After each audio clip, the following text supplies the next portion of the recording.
New polling shows how successful disintegrationists have become in American thinking. A prosecutor brings charges against a Missouri couple defending themselves from rioters. And is coronavirus starting to flatten?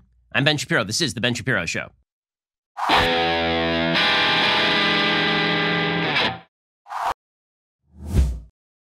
Today's Ben Shapiro Show is sponsored by ExpressVPN. Your online activity should not be public. Protect yourself at expressvpn.com/Ben. A little bit later on in the program, we're going to get to all of the coronavirus-related issues that are cropping up around the country. What is the proper strategy? Why is it that people keep claiming they have the strategy to stop this thing, and then they actually don't present a strategy to stop the thing? We'll get to all of that. It's actually possible that we've actually seen the peak already in some places like Arizona and Texas, which would be great news. So we'll get to all of that. But first, got to remind you, today is the day. Finally, the long-awaited book that I've been talking about for months at this point, How to Destroy America in 3 Easy Steps. It's now available. You can go over to Amazon.com or anywhere else books are sold and pick it up right now.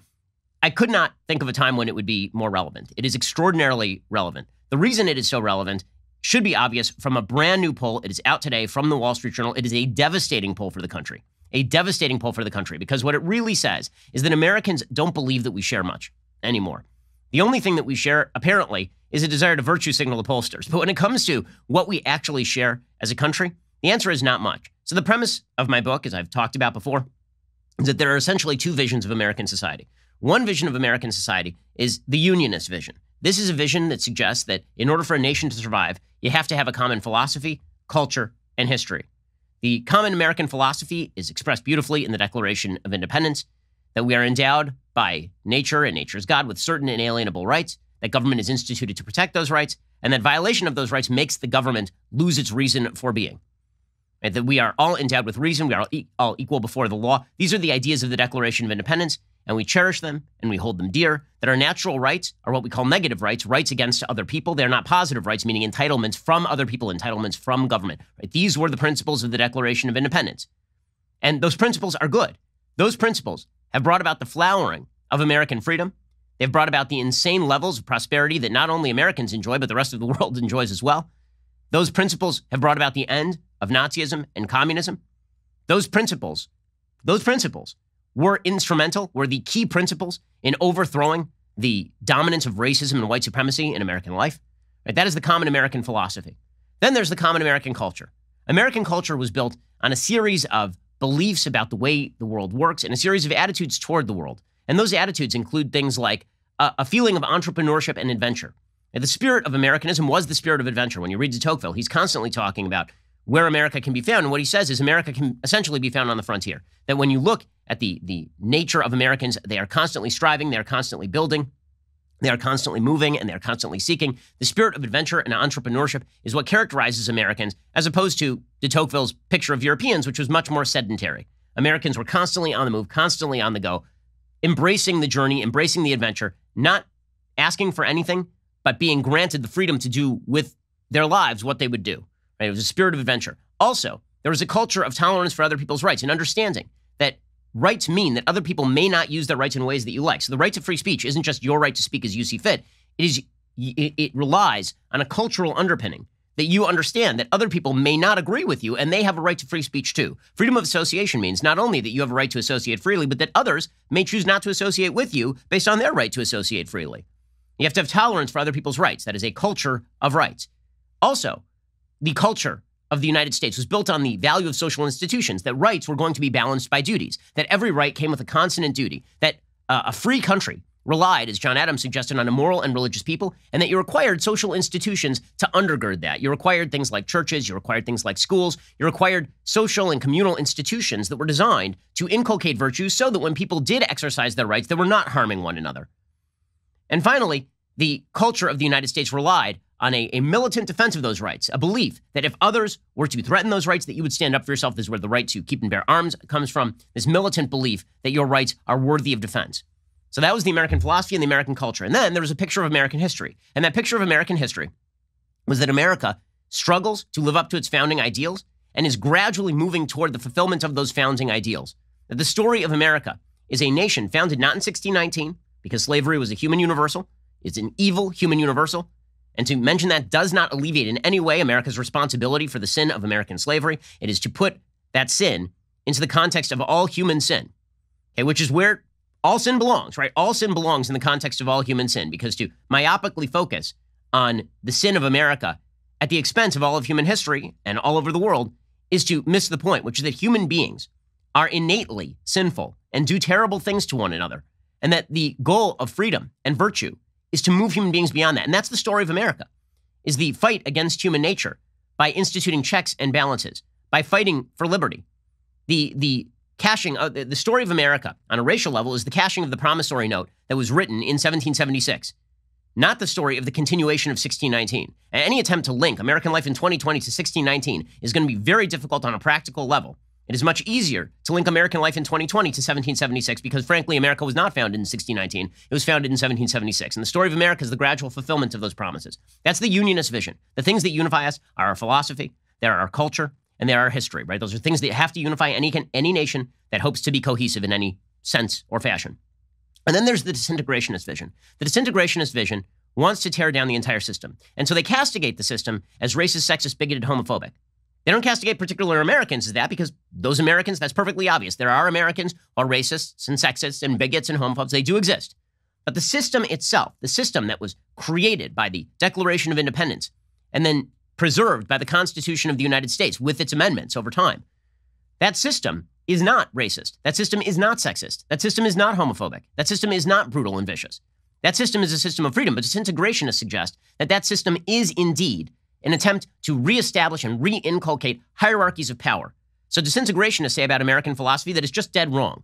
There are no rights that pre-exist government. Government is the source of your rights. Government is the source of your privileges. And government is the source of your entitlements. Rights themselves are not rights you have against other people. Rights instead are things that you get from the government. So you have a right to Social Security, you have a right to housing, you have a right to health care. Now, the founders would have thought this was bizarre because obviously all of those quote-unquote rights require something from other people. As opposed to the right to life, liberty, and the pursuit of happiness, or the right to life, liberty, and property, that doesn't require anything of anybody.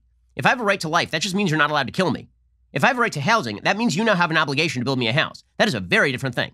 Right? Philosophers have termed this difference negative rights versus positive rights. So disintegrationists say there are positive rights, which means essentially I can use the government to point a gun at you and steal your stuff. Right? That's the nature of positive rights. The disintegrationists believe that all men are not equal before the law. There's no such thing as equal rights before the law because equal rights are a lie.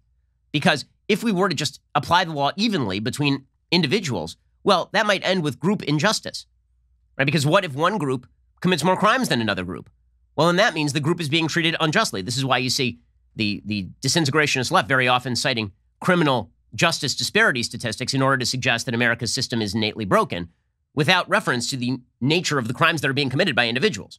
And so people on the right will say, you have to name the people who are innocent who are in jail, who shouldn't be in jail, and I'm fine with it. People on the left will say it doesn't matter if they're innocent.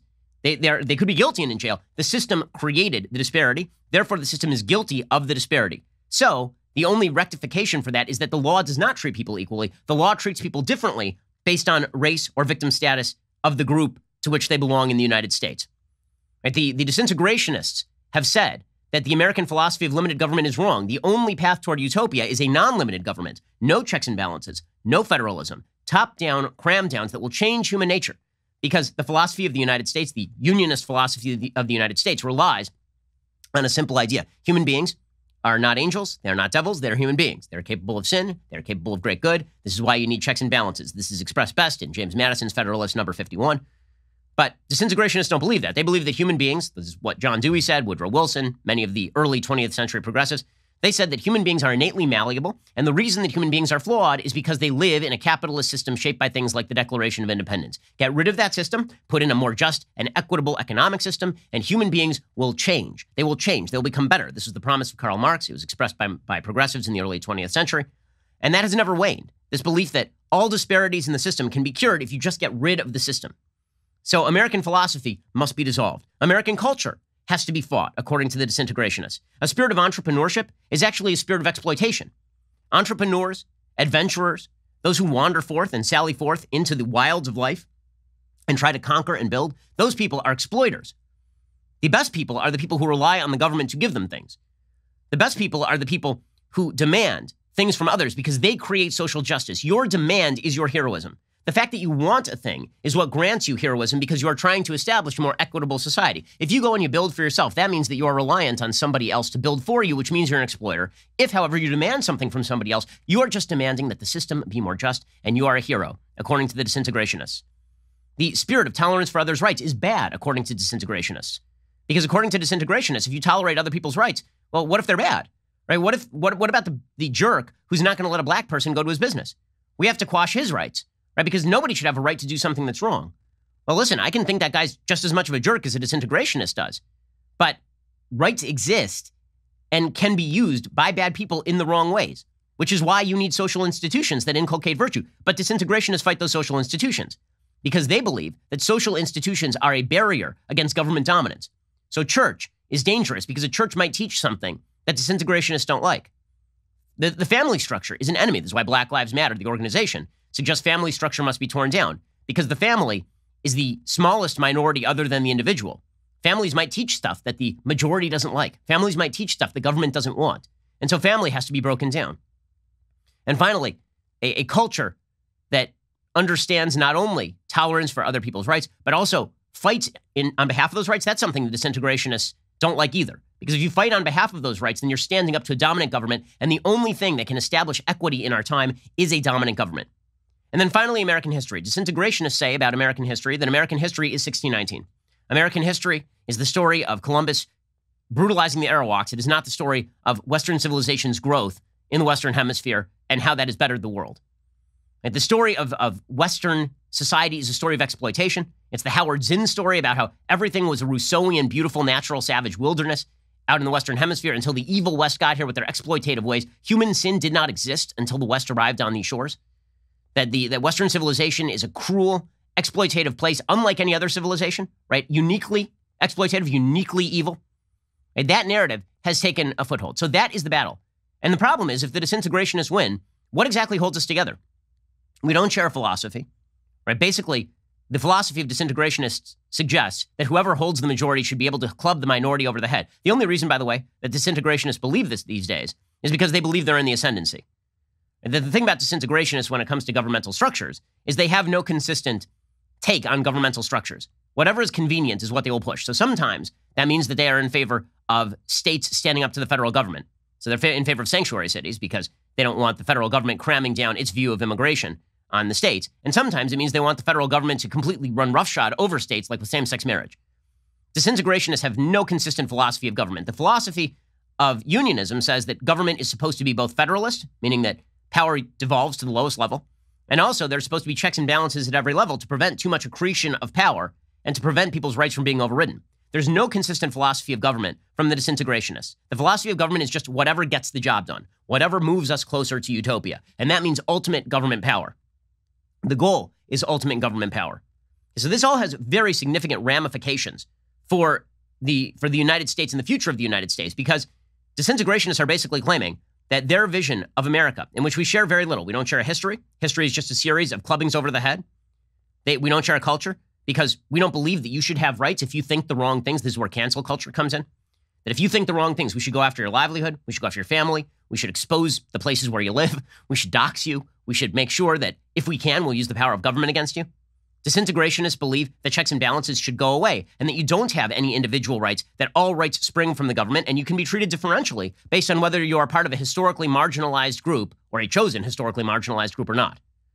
Right? That's the disintegrationist philosophy, and it'll end with tyranny, because that is the only way this can end. When you get rid of all the checks and balances, what you end up is with tyranny of the mob, which is essentially what many people have called for: getting rid of the United States Senate, getting rid of the Electoral College, packing the courts, getting rid of the federalist system, tyranny of the majority, tyranny of the mob, which is something that the founding fathers worried deeply about, or alternatively, just tyranny of a bureaucracy, a tyranny of a cultural bureaucracy, of cultural elites who know better than you, which means we can't live together. Because here's the thing: if you want California and Texas to live together, they gotta leave each other alone. That is the only way this works. If you want me to share a country with Bernie, then we gotta understand that there are certain parts of our lives that are inviolable. We have certain rights that are inalienable. If you don't believe that, we can't live in the same country. Because then it's just a question of who's got the government gun, which is exactly what disintegrationists want. So how does this matter? So in a second, I'm going to get to a poll showing that disintegrationists are winning. that their view of America as racist, as bigoted, as cruel, their view of America's systems as innately bigoted, it's taken an extraordinary foothold in American public life. And if this continues, there will not be an America left to stand up for. It just will not exist. It'll be a different thing. We're going to get to that in just 1 second. First, let's talk about the fact that all of this may make you want to rip your own hair out. And then you would be bald, which would be bad. You don't want to be bald. Instead, you want to retain the hair that you have. If you've got male pattern baldness that runs your family, I do, then you should be taking a look at keeps. 2 out of 3 dudes will experience some form of male pattern baldness by the time they're 35. The best way to prevent hair loss is to do something about it while you still have the hair. It's harder to regrow it than to keep the stuff you got. You used to have to go to the doctor's office for your hair loss prescription. Now, thanks to Keeps, you can visit a doctor online and get hair loss medication delivered right to your home. They make it easy and deliver your medication every 3 months, so you can say goodbye to pharmacy checkout lines and awkward doctor visits. Prevention is key. Keeps treatments can take up to 4 to 6 months or more to see results, so it's important to act fast. The sooner you start using Keeps, the more hair you will save. Find out why Keeps has more 5-star reviews than any of its competitors, and nearly 100,000 men trust Keeps for their hair loss prevention medication. Keeps treatments start at just $10 a month. Plus, for a limited time, you can get your first month for free. I've been using Keeps myself to keep this lush head of hair upon this noggin. Go check them out right now. If you're ready to take action, prevent hair loss, go to keeps.com/Ben to receive your first month of treatment for free. That is KEEPS.com/Ben. Go check them out right now. Okay, so this brings us to a Wall Street Journal poll that is out this morning. Now, do I believe that every aspect of this poll is reflective of permanent changes in American thinking? I do not. I think that very often polling follows extraordinary amounts of media coverage. So in the aftermath of the George Floyd protests, when pollsters were calling up Americans and saying, what do you think of these protests? Do you like them or do you not like them? I think a lot of Americans were like, I like them. I do. I like them. Right? And let's be real. The original protests, there wasn't a lot to dislike per se. Nobody's in favor of police brutality. I said this at the time. I didn't oppose protests against police brutality. What I opposed was the attempt to conflate questions of police brutality with the idea that there's endemic American racism that can only be removed by a top-down government or a bottom-up movement. I don't think that's the case. I don't think police officers are endemically racist. I don't think the American system is endemically racist. I don't think the vast majority of Americans are racist or tolerate racism. And most of all, I do not think that in order to be quote-unquote anti-racist, I have to stand for tearing down the system, which is the case being made by Robin DiAngelo and Ibram Kendi. Which is an ugly, wrong, neo-Marxist, stupid case. It doesn't make sense. And not only does it not make sense, it is innately racist in and of itself because it assumes that we have to treat each other as members of groups rather than individuals. I mean, Robin DiAngelo herself says that it is racist to treat people as individuals. She says this in White Fragility. It's nuts. Okay, it's just absolutely crazy. Hey, but unfortunately, because of the way the media have treated this entire situation and because the media have attempted, frankly, to polarize the conversation around President Trump, and they've attempted to make Trump the font head of America. The goal here is to make Americans feel bad about America, and then say, if you want to feel better about America, all you got to do is get rid of Trump, put Joe Biden in there, and you'll feel better about America. And I will say that Joe Biden is playing a smart hand here, because what Joe Biden is doing is he's basically playing dead in the basement, and he's avoiding the big mistakes. So when he's asked about statues, for example, he'll say, yeah, we should probably move the Confederate statues, but we should leave up Columbus and Washington and Jefferson. His radical left flank is screaming at him, no, you got to get rid of all of those things. And frankly, I don't think that Joe Biden would be a bulwark against his radical left flank once in office. He himself has said he would be a transitional figure, but he's playing it smart. So the implicit promise of the media is we are going to militate against American unity from now until the election. If you elect Joe Biden, then we'll shut up for like 5 seconds. Then, of course, it'll restart again. Remember, the Ferguson riots happened under Barack Obama. But what this polling data shows is that Americans are more and more warm to a lot of the disintegrationist viewpoints, which is really dangerous because once you have a majority of Americans who don't believe in fundamental American notions of rights, don't believe in that philosophy, don't believe in that culture, don't believe in that history, what exactly is supposed to hold us together other than rage at the system? And what happens after the rage at the system is vented? Because it turns out that there are pretty wildly differing points of view on what should happen once you tear down the house. Once you tear down the house, then it's just a question of who's in charge. And revolutionaries very rarely have an idea as to what to do after the revolution is over. Right? The French revolutionaries were pretty sure what they wanted to tear down. Some of what they wanted to tear down was good. Some of what they wanted to tear down was bad. It took an awful lot of blood. They tore it down. And in its place, they established a tyrannical directorate, which was eventually replaced by an actual dictator, which was eventually replaced by a restoration of the monarchy. So that worked out poorly. The Russian Revolution was pretty much sure what it wanted to tear down, right? There were whites and reds, and they both wanted to tear down the Tsarist system. And then what replaced it? A significantly worse communist tyranny that lasted for nearly all of the 20th century and resulted in the slaughter of literally tens of millions of people, maybe up to 100 million people in the USSR alone. Depends on your calculation. And so revolutionaries very rarely know what they want to do after the revolution. This is what makes the American Revolution different, is that after the American Revolution, because it was based on English common law and notions of philosophy and Enlightenment ideas from John Locke and such, there was a creedal attempt to build something in the aftermath of breaking away from Great Britain. The revolution was really a separation. I mean, the Declaration talks about this. It was less a revolution than a separation impelled by a gap in thinking. I don't think that's what's going to happen in the United States if our unity dissolves in the face of disintegrationism. It's not like people know what's coming after. It's just perpetual revolution from here on in, because that's essentially what progressives have wanted forever, is this perpetual revolution, which is why you see the woke eating their own, right? You see the woke going after the more woke or the less woke. Okay, so what does this poll actually show? The numbers are pretty devastating. According to the Wall Street Journal, voters in growing numbers believe that Black and Hispanic Americans are discriminated against. A majority of 56% holds the view that American society is racist, a new Wall Street Journal NBC News poll finds. So that is an incredibly vague question. Is American society racist? What do you mean by that? Do you mean, are there racists in American society? Of course. You'd be a fool not to say there are racists in American society. Of course. What percentage of American society is racist? An extraordinary low percentage by every available metric. By actual data, very, very low percentage. There have been studies that have been done on where America stands in the world in terms of racial treatment. What it finds is America is one of the least racist countries on earth. It's like America, Canada, and the UK. Like, those are the least racist countries on earth. Okay, by polling data, this is reported by the Washington Post back in 2013, America is not a racist society. It is not. And I know it's become cliche to say this, but racist societies do not elect a Black president twice in overwhelming fashion. That is not what racist societies do. You know how I know that? Because America was a deeply racist society. Can you imagine America electing a Black president in 1960? Of course you cannot. Of course you cannot. Not only electing a Black president, electing him with an extraordinary margin over a historic war hero the first time, and over a popular Republican Massachusetts governor the second time. And this is an extraordinary country. It's an extraordinary country. And it's an extraordinary society. And I don't know how many Americans can really look at their neighbors and say, my neighbors are racist. This society is racist. So if you believe, if a majority of Americans believe the society is racist, how much of that is really believing the society is racist? And how much of that is just wishing to dissociate from the society so you can claim moral superiority in the modeling of Shelby Steele? I think a lot is the latter. But it doesn't really matter, because that number is devastating. If a majority of Americans believe American society is racist, the question becomes, okay, what's the corrective? Because when people like me say, okay, show me the racist incident or the person who's doing a racist thing and I'll fight it with you, then people say, well, no, you can't ask me for specifics because the society is racist. The very vagary of the statement tears at the system, which of course is the goal. And as we'll see, when polled about whether the American system is endemically racist, large numbers of Americans think yes, which is disastrous. We'll get to that in just 1 second.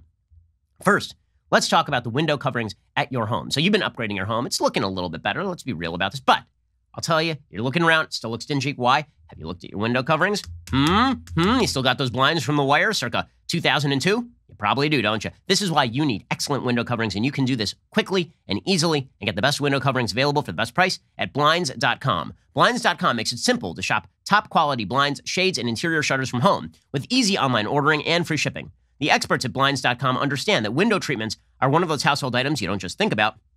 They can make a huge impact on the look and feel of your home. But you don't need to do a full renovation. By simply changing what is on your windows, you can change the way light comes into your home and create a totally different feel. Go to Blinds.com, just take a look at all the options like faux wood blinds, cellular, and roller shades, even outdoor shades. If you're nervous about trying them, there's really no reason to be. Blinds.com has helped millions of homeowners through the process. Plus, they guarantee the perfect fit, whether you do it yourself or you have them measure and install everything for you.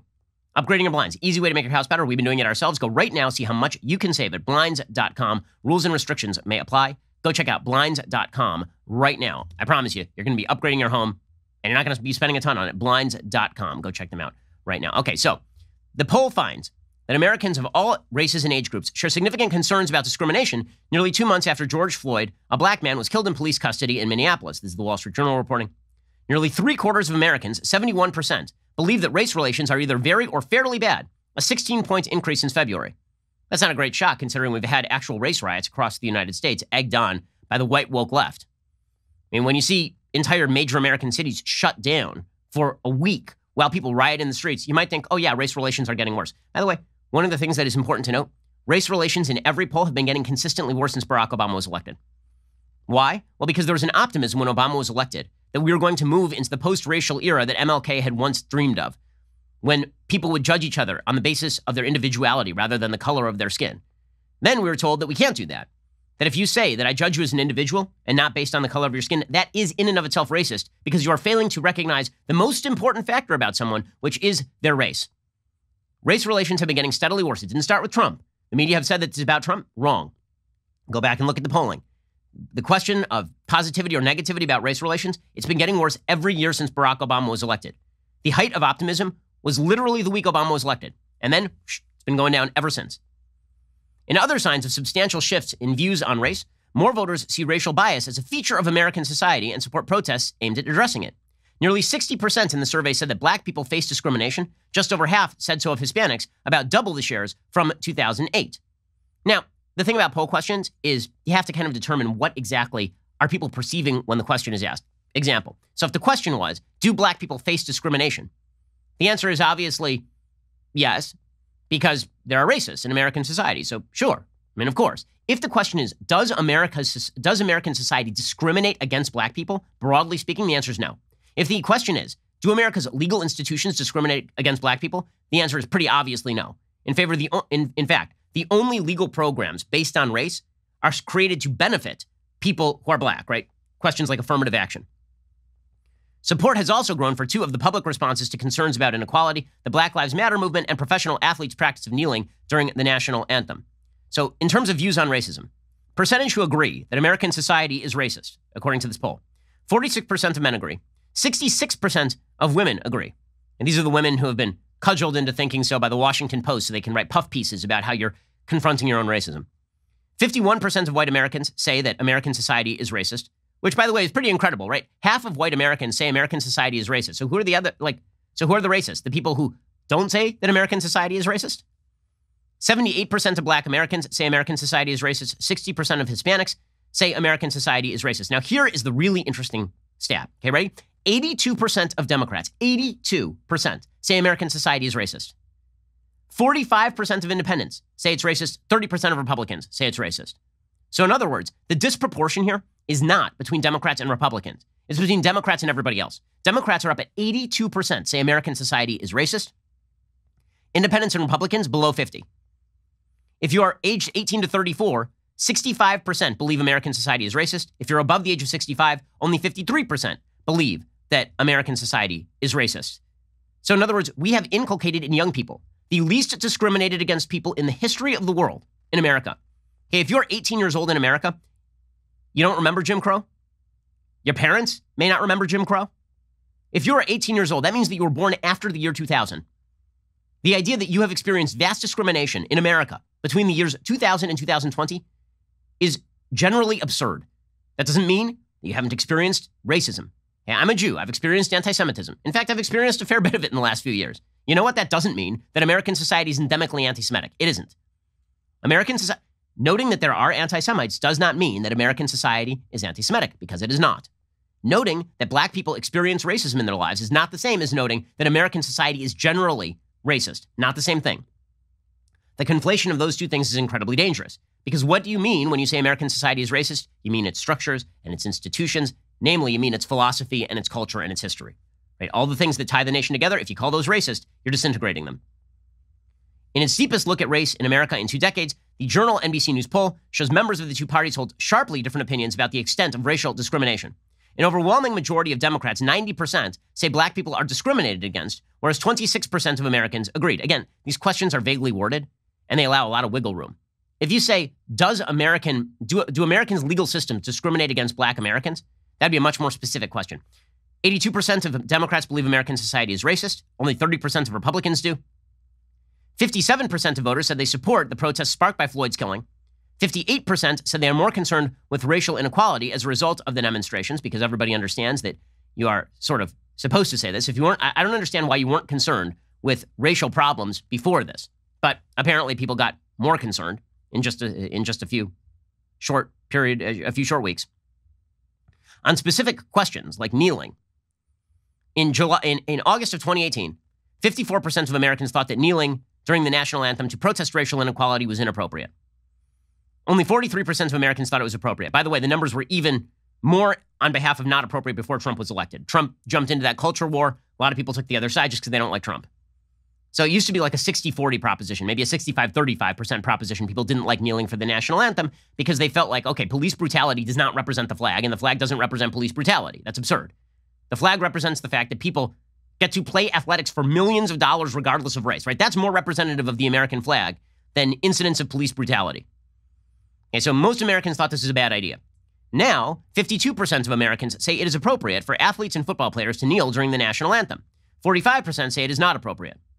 Again, if you believe that the American flag represents police brutality, you're doing it wrong. You're doing it wrong. There are only two groups of people who actually believe the American flag, in its essence, represents police brutality or defends police brutality. White supremacists and the woke. Everybody else recognizes that police brutality is acting outside the scope of agency. And scope of agency is a legal concept. If I deploy you to go get me a pizza as my agent, and then you veer off the road and decide to strike a child with your car, you have acted outside the scope of agency. Okay, when a policeman acts brutally, that is outside the scope of agency. Nobody said to the policeman, go act brutally. So the kneeling question has shifted pretty dramatically. Furthermore, a majority of black voters in the survey, 65%, this is the key question, said that people of color experience racial discrimination because it is built into American society, including U.S. policies and institutions. Right? That's the devastating question. So 2 in 3 black Americans believe that racial discrimination is not endemic to human nature, and it's not just a matter of individual sin. It is built into the systems, which inherently means you got to tear down the entire system in order to fight racial discrimination. That's a disintegrationist worldview. And that is being promulgated by our media. It's being promulgated by folks who are attempting to foster racial conflict. It is a perspective on American society that is generally oriented at destroying anything that could possibly bind us. A plurality of white voters, 48%, attribute racial discrimination to individuals who hold racist views as opposed to institutions and society as a whole, which, by the way, is much more accurate because if you're going to point to it, I've been saying this for years, if you're going to say institutional racism, you have to point to the institution and you have to explain how it is racist. And it is not enough to say, well, you know, policing, when it first started, was about slave catching. Fast forward 200 years and it's exactly the same. None of this fast forward crap. Okay, because fast forwarding means you skipped the entire plot. Okay, just like if you're watching a movie and you don't know the plot, if you start with the first 5 minutes and you fast forward to the end, you don't get the plot. If you go 1619, 2020, no difference. You just skipped 400 years somewhere in there. And there's been a few developments in that time. Views of the Black Lives Matter movement also differ by race. 76% of black voters hold a positive view. Views are evenly divided among white voters. 42% hold a positive view, 39% a negative one. And again, one of the issues here is that when it comes to these issues, there is so much semantic overload. And when people say Black Lives Matter, do they mean that we want black people to live full and prosperous lives? If so, there should be 100% agreement. I agree with that. If what we mean is the Black Lives Matter organization is good, no. The Black Lives Matter organization is horrible neo-Marxist garbage. The Black Lives Matter organization, again, not the protesters, not the phrase, the actual organization, Black Lives Matter, which you can find on the web, I think it's blacklivesmatter.org or something. It's a neo-Marxist garbage organization. It is openly anti-Semitic. It is a terrible organization. So the problem with poll questions like this is it's unclear what exactly people are asked to side behind, so you get an unclear result. 3/4 of voters said they were encouraged the country is addressing longstanding issues of racism in society. So I think this is the hopeful stat here, right, that suggests that maybe the disintegrationists are not going to win, is that it really suggests this stat might be the most telling one of all. That 3/4 of voters say they are encouraged the country is addressing these issues, meaning just by us responding to this poll, we're hoping that we can tie the country back together again. We've shown we don't like racism, so can we please go back to normal? I think that's really what that poll stat is saying. At the same time, half said they were concerned that the protests over racial issues are creating social unrest and bringing too much change to the country, including erasing America's history and significant figures in it, which, of course, that should, again, be a 75% proposition, not a 50% proposition. Now, what these stats show is that we're living on knife's edge when it comes to the preservation of the factors that allow a society to continue forward in positive fashion. That's what my new book is about. It is being lived out every single day. I didn't know that my book was going to be quite as relevant as it has become even in the past few weeks. Speaking of which, my new book, How to Destroy America in 3 Easy Steps, it goes on sale today at 6 p.m. Eastern, 3 p.m. Pacific. We'll be doing a virtual live signing event later today. With your purchase of a signed copy, you can write in a question which may be read and answered as I sign your book live on air. You can pre-order your signed copy and write in your question at dailywire.com/Ben. we've been talking extensively about what the book is about. I think I don't need to pitch again the topic because it speaks for itself. So go check it out right now at dailywire.com/Ben. Also, while you're at it, why don't you just go get a reader's pass? There's a lot going on here at the website at dailywire.com. A reader's pass will cost you normally about $3 a month. Right now, you can get it for under $1. Also, get excited because there is a Daily Wire backstage this Friday. So much programming just for you. Plan your schedules accordingly so you can join us live for the premiere event in hard-hitting, round-table conservative commentary. So lots happening here at Daily Wire. Go subscribe right now. You're listening to the largest, fastest growing conservative podcast and radio show in the nation.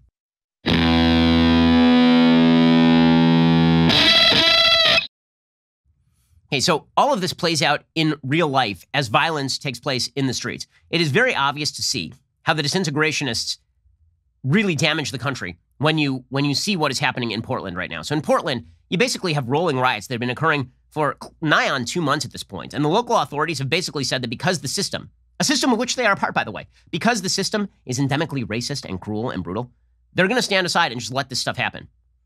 So according to CNN, it's classic entrenchment with no end in sight. Neither side is backing down as protesters and federal agents continue to periodically clash in downtown Portland following an infusion of federal resources in the area.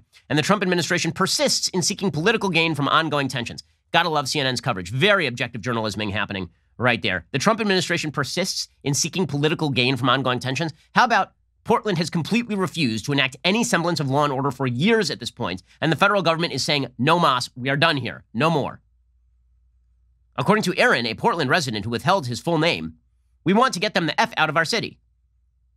According to acting DHS Secretary Chad Wolf, he said, I offered DHS support to help locally address the situation going on in Portland. Their only response was, please pack up and go home. That's not going to happen on my watch. What constitutes the situation Wolf describes is not one mutually accepted by those on different sides of the issue. The Trump administration says they are fighting anarchists. But protesters here on the ground in Portland tell CNN the president and his team are broad-brushing an entire movement, overwhelmingly peaceful despite some periods of violence for purely political reasons. I love that when you shut down rioting and looting, that's political. When you riot and loot, that's not political. Also, overwhelmingly peaceful. This phrase is being stretched beyond all boundaries of linguistic accuracy. Overwhelmingly peaceful does not include you attacking a federal courthouse. Overwhelmingly peaceful. And honestly, I can't wait for the phrase mostly peaceful to start being applied in America's criminal courtrooms. I'm really looking forward to it. They should have used it at the OJ trial. You know, that night, OJ was mostly peaceful. You know, really, like for most of the night, like there were 12 hours of the night between sunset and sunrise. That was like a 12-hour period. And for at least 10 hours and 45 minutes, OJ was peaceful. Overwhelmingly peaceful that evening. Like this kind of, what absolute mush-mouth garbage from the media. It really is incredible. Okay, so President Trump is now threatening a crackdown on violent anarchists, as he should, because it turns out that when a city refuses to protect its law-abiding citizenry, they fail in their duty to protect the life, liberty, and property of their citizenry. Here was President Trump yesterday, correctly stating that he was not going to allow law and order to completely collapse in a major American city. I'm going to do something that I can tell you, because we're not going to let New York and Chicago and Philadelphia and Detroit and Baltimore and all of these, Oakland is a mess. We're not going to let this happen in our country. All run by liberal Democrats. So more federal law enforcement to some of these cities? More federal law enforcement, that I can tell you. In Portland, they've done a fantastic job. They've been there 3 days, and they really have done a fantastic job in a very short period of time. No problem. They grab them, a lot of people in jail. They're leaders. These are anarchists. These are not protesters. Okay, and he is correct about this. The media naturally conflate the anarchists and the protesters. It's amazing. Right? Rioters in Portland overwhelmed police and torched the police union headquarters over the last couple of days. But apparently this is all just like normal protesting, according to the media. And you can tell which side the media are on, right? So long as they're opposing Trump, they don't care if they are forwarding the goals of so many members of Antifa. They don't care if they are helping the anarchists. In fact, they kind of like it because the system deserves to fall. The system deserves to go down. The media coverage of this stuff is absolutely astonishing. I mean, truly, truly crazy. My favorite piece on this was by Richard Reed at the LA Times. This is amazing. So in Portland, there was a naked crazy lady who showed up and started doing yoga poses in front of the cops. Richard Reed apparently took out the Vaseline and had himself an old time while writing this piece. She emerged as an apparition from clouds of tear gas as federal agents fired pepper balls at angry protesters in the early Saturday darkness. A woman wearing nothing but a black face mask and a stocking cap strode toward a dozen heavily armed agents, attired in camouflage fatigues, lined up across a downtown Portland street. The agents dispatched by the Trump administration over vociferous objections of state and city officials are part of a force that has fired projectiles at and detained activists protesting nightly since the killing of George Floyd. Numerous photos and videos posted on Twitter show the unidentified woman as she halted in the middle of the street at about 1:45 a.m. She stood calmly, a surreal image of human vulnerability in the face of an overwhelming force that has been criticized nationally by civil rights advocates. The agents, in gas masks and helmets, continued firing pepper balls in a staccato, pop, pop, pop, heard on video, aiming low at the asphalt where puffs of smoke mingled with clouds of gas. At one point, a fellow protester clothed carried a homemade shield, darted in front of the woman, angling to protect her, but the woman sidestepped him.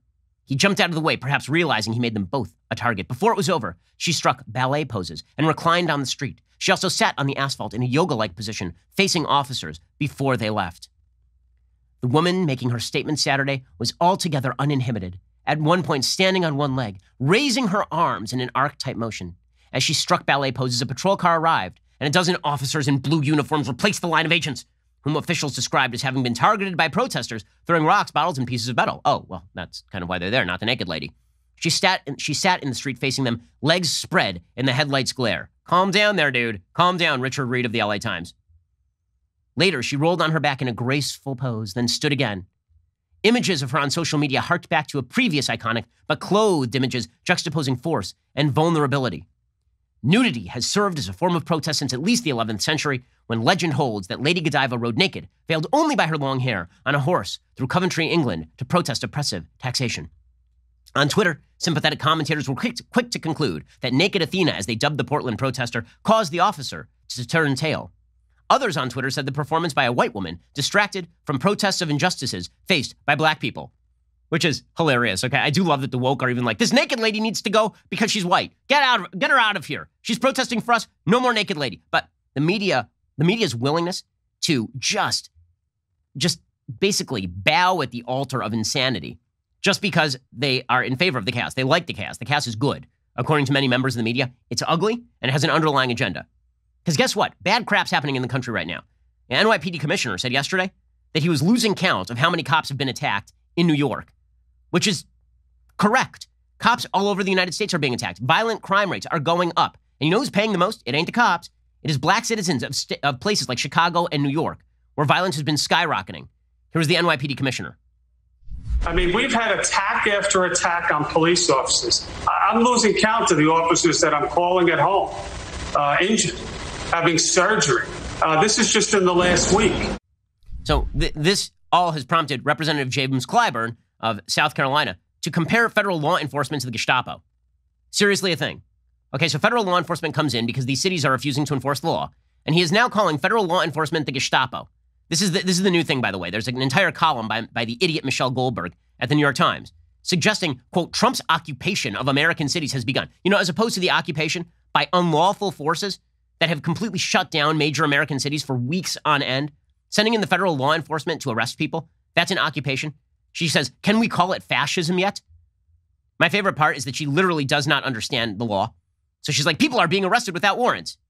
Okay, you know what that is called very often? That is just called an arrest. Felony arrests in public places do not require a warrant, according to Supreme Court law. Okay, they do not... felony arrests in places not open to the public require a warrant. But if you're walking around the park and you're committing a felony, or there's suspicion you're committing a felony, you can be arrested. They don't need a warrant to arrest you on site. Yeah, but apparently this is very bad. Anyway, here's James Clyburn suggesting that American soldiers, right, federal law enforcement, members of the DHS, are the Gestapo. I find this rather insulting to people who actually survived the Gestapo. Here's James Clyburn. For all of a sudden, these people to go in there, nothing from the governor, nothing from local law enforcement, just show up with their faces covered in unmarked cars. That is the beginning of the ending of this democracy. That kind of activity is the activity of a police state. And this president and this attorney general seem to be doing everything they possibly can to impose Gestapo activities in local communities. James Clyburn should know better than anybody alive what actual Gestapo tactics look like. This is a man old enough to have lived through Jim Crow and experience it. That was Gestapo stuff. When the police were actively an arm of segregation, that was Gestapo stuff. Not when the police are acting, when the federal law enforcement are acting to stop people from burning federal buildings. But the goal, of course, is to conflate all of this. It's to conflate all of this. If you stand up against the burning of federal buildings, if you stand up against the lawlessness running rampant through America's cities, you're just defending the system. And if people have to pay, innocent people have to pay because the system collapses, them's the breaks. Them's the breaks. Disintegrationism does not care about the costs. It doesn't care about the costs. Which is why, of course, the media will go after, they'll be very, very upset about the vandalism committed by an anti-Black Lives Matter protester, a black woman who went to the giant painting mural Black Lives Matter in front of Fifth Avenue a couple days ago. And she started pouring black paint on there and shouting that Black lives do matter, which is why we need to refund the police. But that's vandalism, right? That's something that's worth prosecuting, obviously. Throwing paint on George Washington, we leave that alone if we're disintegrationists. This lady is obviously doing something deeply wrong by defacing the holy yellow painting outside of the Fifth Avenue Trump Tower, even though it has done nothing to save black lives. That mural has done nothing, zero things, as the lady correctly notes. Again, vandalism, not a great thing. Her generalized point is correct. The virtue signaling, the disintegrationism has costs. It does have costs, especially when you're talking about removing police. Meanwhile, a Democratic prosecutor is now charging a Missouri couple for defending their private property. A Democratic prosecutor who is up for re-election, her name is Kim Gardner, announced on Monday she's charging a St. Louis couple who defended their private property using firearms last month. Right? They were ripped up and down on social media. It was so terrible. What happened? They lived in a private gated community. Protesters, who become rioters the moment you break the law, they ripped doors off the hinges of the private gated community because they wanted to yell at the mayor. And they walked through and apparently were threatening this guy and his wife and their property. The guy and his wife walked out carrying guns. Now they are being charged with 4th-degree misdemeanor assault, as well as felony unlawful use of a weapon, according to the St. Louis Post-Dispatch. Mark and Patricia McCloskey each are now facing a single felony count of unlawful use of a weapon, exhibiting. Charging documents say that Mark pointed an AR-15 rifle at protesters and she wielded a semi-automatic handgun, placing those protesters in fear of injury. There's only one problem. There is a castle doctrine in Missouri. Okay, there's a castle doctrine in Missouri, and that castle doctrine in Missouri means you get to defend your private property. Mark McCloskey appeared on Tucker Carlson's show last night, and here's what he had to say for himself. The people that broke into my neighborhood, they're all trespassing. The guy that recruited it, that planned this event, said the next day that he intended to break the law, that it was he needed to break laws in order to send his message. None of those people are arrested. None of those people are charged. The prosecutor, the circuit attorney, has apparently decided that her job as a prosecutor isn't to keep us safe from criminals, but to keep the criminals safe from us. It's a bizarre, upside-down world. I've been a little irritated by this process until today. Now I'm just flat out pissed off. I mean, this has gotten to be outrageous. McCloskey pointed out that one person pulled out loaded pistol magazines, clicked them together, and said, "You're next." He said, "We were threatened with our lives, threatened with the house being burned down, my office building being burned down, our dog's life being threatened. It was about as bad as it can get. I really thought it was the storming of the Bastille. We'd be dead, the house would be burned, there was nothing we could do about it. It was a large, frightening crowd. They broke in the gate, and they were coming at us." Well, the good news is that the Missouri AG has filed to dismiss the charges. He says, "I won't stand by while Missouri law is being ignored." So at least there is that. But the lawlessness, the attempt to tear down the system from within, that is the grave threat to the republic. We should all be able to stand with the idea that being law-abiding matters, that the system is built around freedom. It is not built around oppression. Because if we believe the opposite, then the system will indeed collapse, and what replaces it is going to be something not quite as nice as the most powerful, free, and prosperous nation in the history of the world. Okay, well, we'll be back here later today with a couple of additional hours of content. Otherwise, we'll see you here tomorrow. In the meantime, go pick up a copy of my book, How to Destroy America in 3 Easy Steps, and go over to dailywire.com/Ben, pick up a signed copy, and watch our live stream today. When I do a live book signing, maybe you will have your questions answered. Otherwise, we'll see you here tomorrow. I'm Ben Shapiro. This is The Ben Shapiro Show. The Ben Shapiro Show is produced by Colton Haas, executive producer Jeremy Boring, supervising producer Mathis Glover and Robert Sterling, assistant director Pavel Wydowski, technical producer Austin Stevens, playback and media operated by Nick Sheehan, associate producer Katie Swinnerton, edited by Adam Sayevitz, audio is mixed by Mike Coromina, hair and makeup is by Nika Geneva. The Ben Shapiro Show is a Daily Wire production. Copyright Daily Wire 2020.